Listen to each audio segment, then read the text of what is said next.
storm update, weather update. Real Martian here. It is cold. It is 4 degrees Fahrenheit outside. The good news is it is 20 degrees Fahrenheit inside of the building. I'm looking at the thermometer here, and that's 12 degrees Celsius. The really bad news is it is so cold that the light on my camera won't work. That's cold. That's never happened to me before. It actually says unable to use light. It's too cold. It says low temperature, but that's too cold. So here's the problem. We're in a little bit of an emergency here tonight.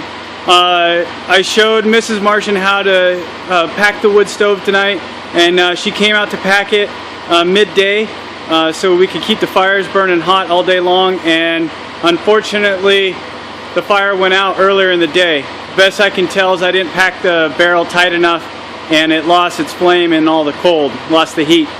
Part of the heat triangle, or the fire triangle, excuse me. So here's the deal. We have an emergency backup plan. It's called propane. So we got your standard propane tank, and we got 300,000 BTUs of pure awesome heat. I'm going to set this thing up in here tonight. I'm going to show you where I do it. The big challenge is, again, the building wasn't designed to go down to, below where we're at right now. I actually had it down to 8 Fahrenheit with constant heat. That stove going out today really put us in a bind, and this is yet another reason why I do not like wood heat. You are so tied to it. We've got to have an electric heat source, period. End of story. That's it. It's got to be electric based. I am absolutely 100,000% convinced of that. Otherwise, you're going to be out here like me, emergency situations, having to put propane up, whether it's wood or some other form of biomass, or even like cow dung or horse dung that you're having compost in the middle. You're going to be constantly loading it when it's this cold. So this system has to work in the cold because it's been designed to go anywhere on this planet. Obviously, it will have to work on Mars in the cold because it's really cold there. I think it's negative 125 Celsius, almost down to negative 135 Celsius. That is a cold, cold day. Anyway, enough talk. I'm going to get this thing set up. I'll show you what it looks like. We'll kick her on. Okay, so here we go. I'm going to show you. Here is the sidewall of the tent. This is all ice. I think I caught it in time. The microgreens seem to be doing all right. We might have lost them though. This might be really bad. We have customers. This might be really bad. Anyway, here we go. I'm going to set this up. Okay, the Martian's not out quite yet. So I got the heater going. I'm just testing here. The water is definitely melting right off. We're looking really good. Sorry for the sound. What I wanted to show you is how quickly the heat is going up and getting trapped. Check this out. You see all those splashes?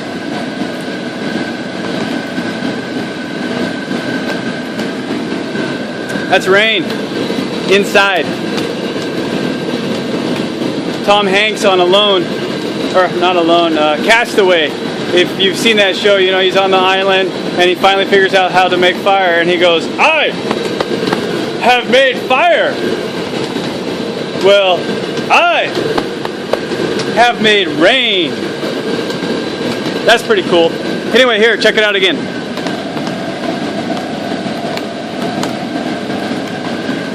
That's not a good thing. The good news is the heat is in here. We're heating this thing up. It's going to heat this tent up here. This is lane 2 that I'm in, and that will go. It'll get sucked through the heating system, the ventilation system, and that will go into lane 3 as well. So we're definitely heating stuff up in here. It's looking really good, really good. So I think we're good. This will definitely be a temporary solution while the wood stove gets up to speed. So I think we're going to be okay. Just going to have to keep an eye on this. So necessity is the mother of innovation. That's what they say. So tonight we're having this major problem here in Habitat 1. Freezing cold, stove went out, major problem. I got the propane heater in there right now, and I talked before in a previous video about how I chose not to go with propane because if you burn it all night long, the tank goes out in no time. And before, when I did that test, I wasn't thinking, man. There's so much on your mind when you're trying to solve all these problems. I had it out here in the main area. I actually had it out here before I had any tents or anything, and I redid the calculations after I did that to see what it would be if I had the tents up and how much propane. But I always assumed that I was putting in a constant amount of propane to get the right amount of BTU every hour. I want to show you something because there's a behavior going on here that I didn't think of. I should have, but experience, right, is what we get when we do things wrong. So here, let me show you this. First, I should probably show you what it's not. So let me go into lane 2, or lane 3, excuse me. So what I want you to do is see how the tent walls are they're coming down, right, at a nice angle. That's where they're supposed to be. That's good. There's nothing wrong with that. But what's happening is I put the propane heater up over in lane 2. Now look, I haven't even gone in yet, and look what's happening. It's bowing out. Check this out. Let's go inside. Here we are. Now, it's kind of hard to tell. I'm trying to get you a good perspective. But here's what's happening. I didn't even think about it. Here we go. Look at that. See that curve? That's heat. This is a hot air balloon. I never even thought about it. Goodness, this might be something that I can use. So, there's a propane heater. We just went from 28 degrees Fahrenheit inside of this tent, and in just a few minutes, we're at 42 degrees. I don't need to run the propane all the time. Okay, so what I need, though, the pieces I need, I can put an Arduino control unit.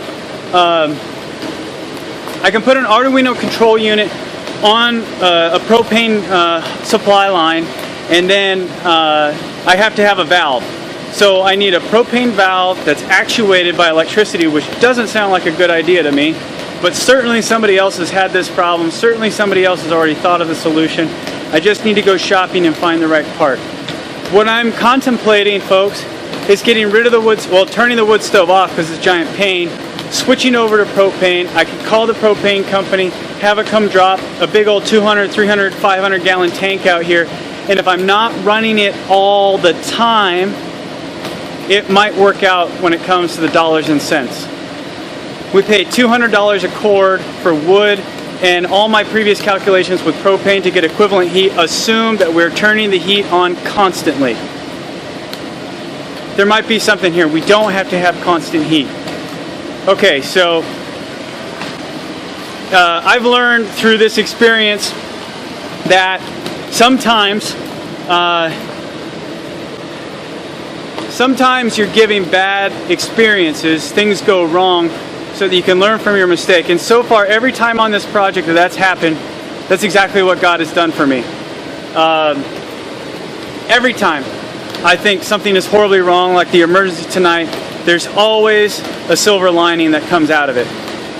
I'm not saying that this is the one yet. It might just be that we have to light the fire and keep it going all day long. We may have learned that lesson. But a hot air balloon inside of a habitat on Mars, it's not a bad idea. We'll see. That will also help with the humidity problem if I can keep it warmer in here. We'll see. All right, more to come.